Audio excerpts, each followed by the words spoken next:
বন্ধু বান্ধৱীসকল আপোনালোক সকলোকে মোৰ ইউটিউব চেনেললৈ স্বাগতম জনাইছোঁ। আজি মই বনাবলৈ লৈছোঁ ৰঙালাও দিয়া মাটি দাইল।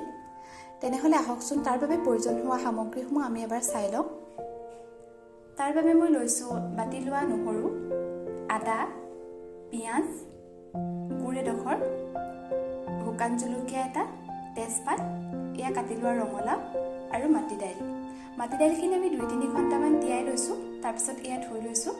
বাকলিবোৰ অলপ অলপ থাকিবলৈ দিব, একেবাৰে নাইকিয়া হৈ গ'লেও বেয়া লাগে। তেনেহ'লে আহকচোন আজি আমাৰ ৰেচিপিটো আৰম্ভ কৰোঁ। পোনপ্ৰথমে আমি মাটি দাইলখিনি কুকাৰত ভৰাই দিছোঁ আৰু তাৰ লগতে অলপ নিমখ দিছোঁ। নিমখ আপোনালোকে সোৱাদ অনুসৰি দিব। আৰু এতিয়া দাইলখিনিত আমি আদাখিনি দি দিম। আদা আৰু ৰঙালাওখিনি দি 4-5টামান হুইচেল মাৰিবলৈ দিম। গুড়খিনিও আপুনি ভিজাওঁতেই দি দিব। গুড় দিলে মাটি দাইলৰ সোৱাদটো আৰু বেছি ভাল হয়। আৰু তেজপাতখিলাও দি দিব। আপোনালোকে তেলতো দিব পাৰে বা এনেকৈও দিব পাৰে। এতিয়া কুকাৰৰ মুখনিখন বন্ধ কৰি 4-5টামান হুইচেল মাৰিবলৈ চাওক। এয়া আমাৰ মাটি দাইল সিজিছে।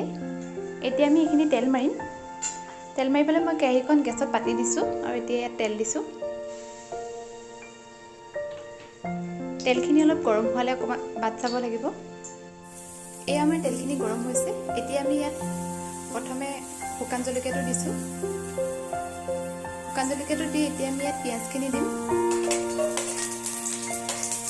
পিঁয়াজ নহৰুখিনি একেলগে দি দিছোঁ, দি ভালদৰে লৰাই দিছোঁ।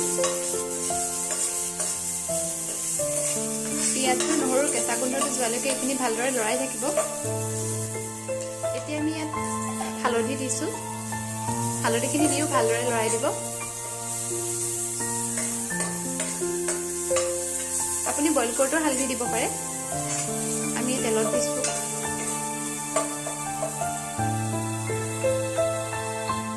আদা নহৰু আৰু পিঁয়াজৰ পৰা ধুনীয়া গোন্ধ এটা ওলাইছে। এতিয়া আমি ইয়াত দাইলখিনি বাকি দিম। ইয়াত মই কোনো ধৰণৰ খাৰ ব্যৱহাৰ কৰা নাই।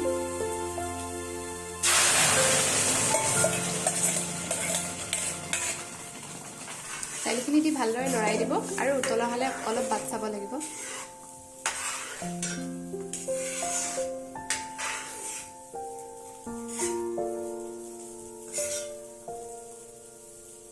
এই দাইলখিনি আৰু উতলিবলৈ দিছোঁ।